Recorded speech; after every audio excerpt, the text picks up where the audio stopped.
கண்டேன் கண்டேன் கண்ணன் பொன்மேனி விண்டார் விண்மீன் விளங்கொளி போலே அண்டா அண்டத்து அப்பால் நின்றானை என் உள்ளத்து ஒளியாய் கண்டேனே. இந்த பாடல் பேயாழ்வார் அருளிய ஒரு சிறு பாசுரமாகும். இதில் அவர் தனது உள்ளத்தில் கண்ட கண்ணனின் அழகிய பொன்மயமான திருவுருவத்தை வர்ணிக்கிறார்.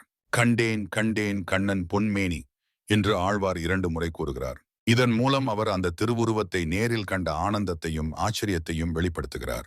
கண்ணன் என்றால் கிருஷ்ணன் அல்லது விஷ்ணுவை குறிக்கும். பொன்மேனி என்பது தங்கத்தை போன்ற ஒளி வீசும் திருமேனியை குறிக்கிறது. அடுத்து விண்டார் விண்மீன் விளங்கொளி போலே என்கிறார். பரந்த வானத்தில் ஒளி வீசும் நட்சத்திரங்களின் பிரகாசத்தைப் போல கண்ணனின் திருமேனி மின்னுகிறது என்று அவர் ஒப்பிடுகிறார். விண்மீன்கள் தொலைவில் இருந்தாலும் ஒளி கொடுப்பது போல இறைவன் தூரத்தில் இருந்தாலும் அவனது ஒளி பக்தர்களின் உள்ளத்தில் வீசுகிறது என்பதை இது உணர்த்துகிறது. அண்டா ஆண்டத்து அப்பால் நின்றானே என்ற வரியில் கண்ணன் அனைத்து உலகங்களுக்கும் அப்பால் வீற்றிருக்கும் பரம்பொருள் என்பதை ஆழ்வார் கூறுகிறார். அண்டங்கள் என்றால் பல கோடி பிரம்மாண்டங்களை குறிக்கும். இறைவன் இந்த அனைத்து உலகங்களையும் தாண்டி அவற்றின் கட்டுப்பாட்டையும் மீறி நிற்கும் உயர்ந்த சக்தி என்பதை இது காட்டுகிறது. இறுதியாக என் உள்ளத்து ஒளியாய் கண்டேனே என்று முடிக்கிறார்.